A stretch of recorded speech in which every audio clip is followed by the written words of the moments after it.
Hello, my Socratica friends. We're here to help you be a great student. So I hear you have a test coming up. Today we'll talk about how to study for that test.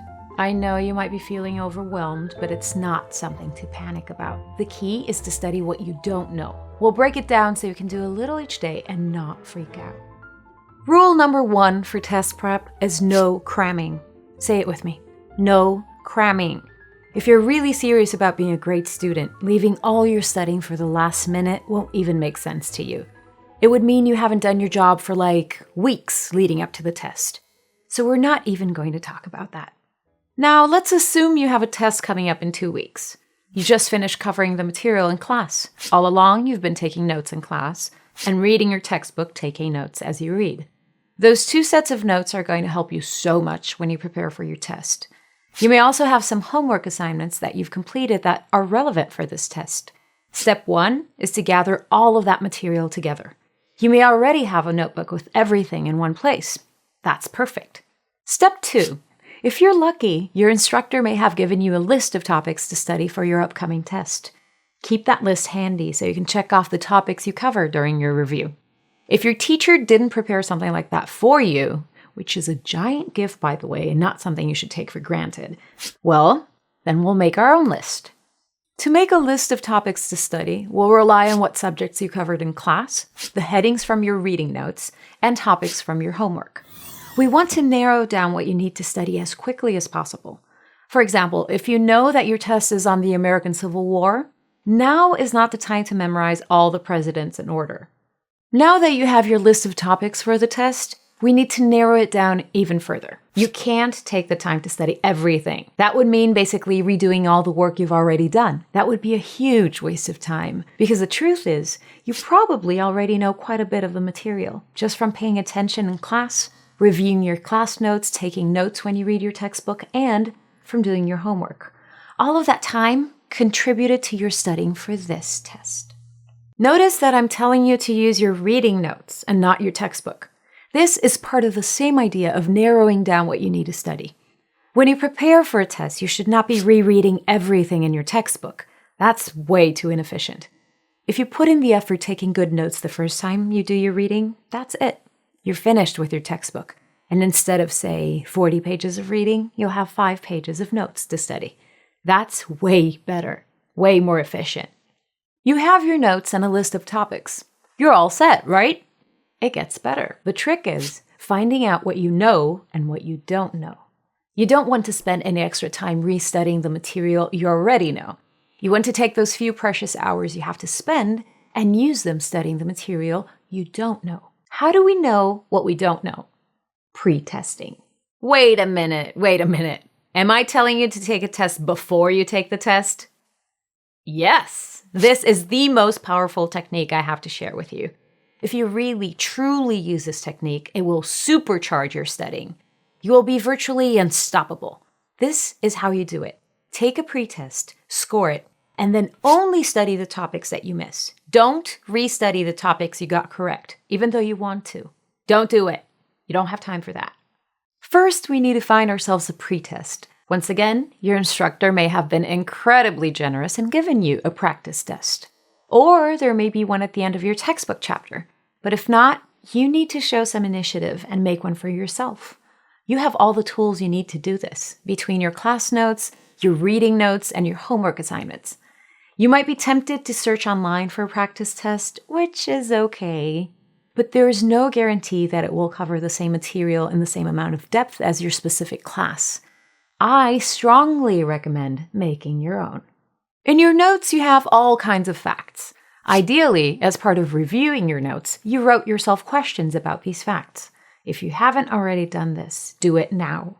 For example, here in your notes, it says the American Civil War began in 1861. Write that in the form of a question. When did the American Civil War begin? Question 2. When did it end? Question 3. What was the name of the first battle of the Civil War? Question 4. Where did that battle take place?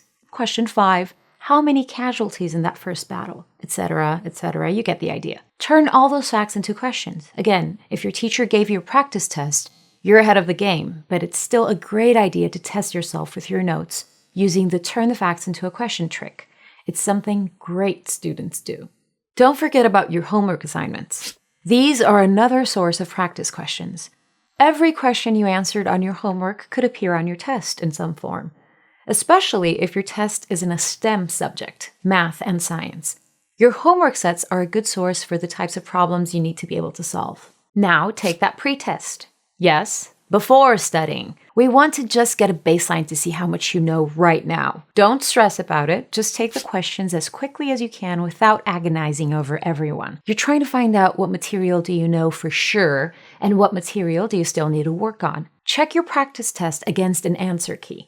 At this point, you might get a 50%. Don't freak out. This is actually great news. That means you only have to study 50% of the material. There's half of the material you already know.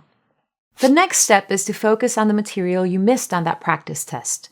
Once again, don't restudy the topics you got correct. This can be a hard habit to break. It feels nicer to keep getting questions right. But you need to be okay with that uncomfortable feeling of getting things wrong. You simply don't have time to restudy material you already know. It would be like you're running a race and you're halfway there.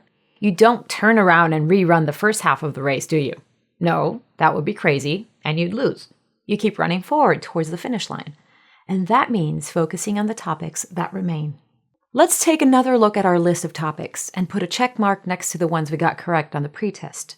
We're great about the conditions that led to the American Civil War and the names of the generals and other leaders, but we tend to miss the correct dates of the battles. That's a memorization issue, and there's nothing better for that than flashcards.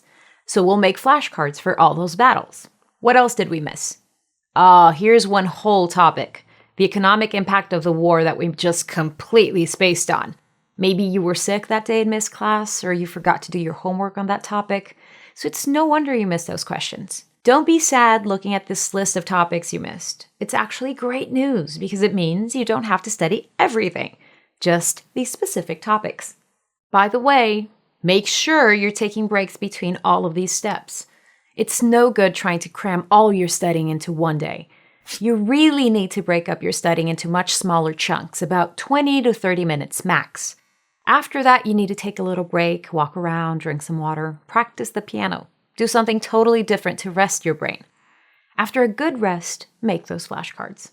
Take a break, then do that missing homework assignment, another break.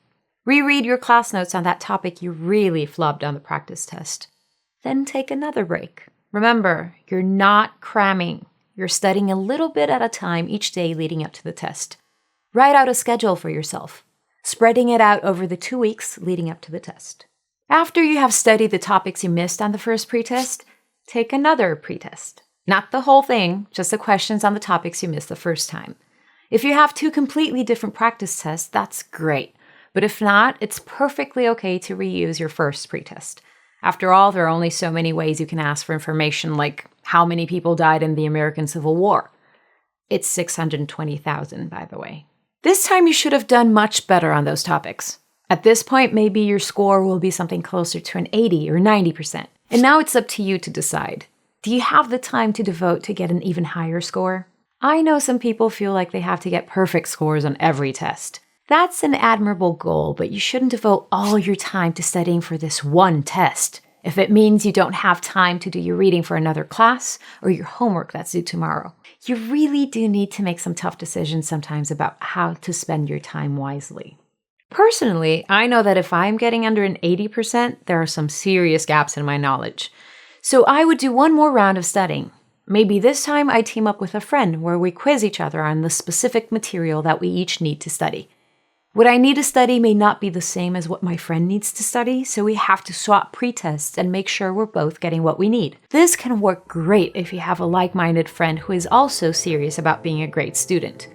Most of your studying should be done on your own, but sometimes it can be easy to fool yourself into thinking you know more than you do. A friend who can call you on it can help you do a better job. Now go out there and ace that test. Show them what you know. It's all part of being a great student. Want to help us make more great videos?